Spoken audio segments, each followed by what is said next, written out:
सभी को नमस्कार। आशा है आप सब बहुत अच्छे से अपना ध्यान रख रहे हैं। आज की वर्कशीट की पूरी जानकारी के लिए वीडियो को आखिरी तक देखें। जैसा कि आप जानते हैं, आपके यूनिट टेस्ट स्टार्ट होने वाले हैं। आपके यूनिट टेस्ट पूरी तरह इन्हीं वर्कशीट्स में से आएंगे, तो इन्हें आखिरी तक और अच्छे से पढ़ें और समझें। बच्चों, इसी चैनल पे आपको केजी क्लास से लेके 5th क्लास तक की सभी वर्कशीट्स बहुत आसानी से मिल जाएंगी। इस वर्कशीट का PDF लिंक मैंने डिस्क्रिप्शन बॉक्स और कमेंट सेक्शन में आपके साथ शेयर किया है। चलिए बच्चों, शुरू करते हैं आज की वर्कशीट के साथ। हमारी आज की वर्कशीट का नंबर है 129। आज डेट है 10 दिसंबर। आज हमारी हिंदी की वर्कशीट आई है और हमारा पाठ चल रहा है बहादुर बिट्टो। जो हमारे साथ इम्पॉर्टेंट इन्फॉर्मेशन शेयर की है, चलिए पहले उस बारे में बात करते हैं। क्या आप जानते हैं 10 दिसंबर का दिन प्रत्येक वर्ष अंतर्राष्ट्रीय मानवाधिकार दिवस के रूप में मनाया जाता है। मतलब कि हर साल 10 दिसंबर को हम ह्यूमन राइट्स डे मनाते हैं। इसके बारे में और जानकारी लेते हैं। यह सभी मनुष्य को उनके अधिकारों के प्रति जागरूक करने के उद्देश्य से मनाया जाता है। यह मनाया जाता है ताकि सभी मनुष्य को उनके अधिकारों, उनके राइट्स के बारे में जागरूक किया जा सके। मानवाधिकार वे मौलिक अधिकार हैं जो सभी मनुष्य को शिक्षा, स्वतंत्रता एवं समानता प्रदान करते हैं। इन अधिकारों के अनुसार किसी भी व्यक्ति के साथ उसकी जाति, वर्ण, लिंग, भाषा, धर्म, राजनीति या अन्य विचार प्रणाली, किसी देश या समाज विशेष में जन्म, संपत्ति या किसी प्रकार की अन्य मर्यादा आदि के आधार पर भेदभाव नहीं किया जा सकता। इन शॉर्ट, सब लोग, सब मानव बराबर हैं। किसी भी मापदंड में मनुष्यों में आपस में भेदभाव नहीं किया जाता और सब कानून की नज़रों में समान हैं। कानून सबको समानता का अधिकार प्रदान करता है। चलिए, अब है इस पाठ का पुनरावृत्ति कार्यक्रम।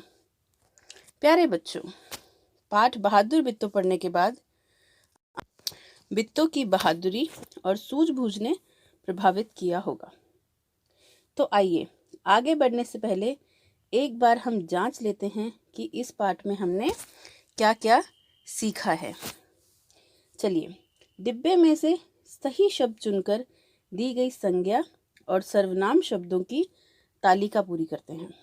इन सब में से हमें चूज करना है कि संज्ञा और सर्वनाम कौन से हैं।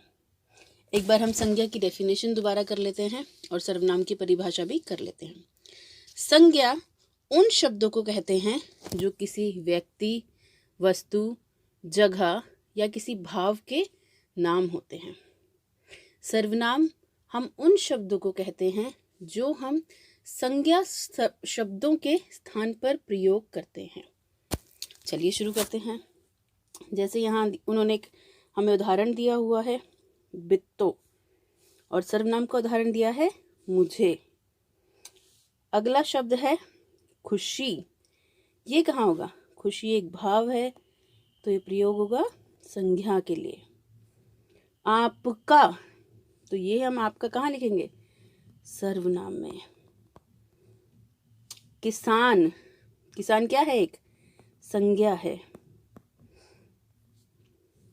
गाय, गाय भी क्या है? एक संज्ञा है। वह क्या है? सर्वनाम, जो किसी संज्ञा के स्थान पर प्रयोग की गई है। उसने, ये उसने भी क्या है? एक सर्वनाम है। ठीक है बच्चों, चलिए चलते हैं प्रश्न 2 पर। सही शब्द समूह चुनकर खाली स्थान भरिए। हमें शब्द समूह दिए हुए हैं पेट में चूहे कूदना, भूखों मर और थर थर कांपने। चलिए शुरू करते हैं। बैल के ना होने पर हम डैश जाएंगे, हम भूखों मर जाएंगे। ये हमारे पहले का उत्तर है। शेर को देखकर किसान डर से डैश लगा, थर थर कांपने। ये हमारे दूसरे का उत्तर है। शेर को देखकर किसान डर से थर थर कांपने लगा। तीसरा, भूख के मारे शेर के डैश लगे, पेट में चूहे कूदने।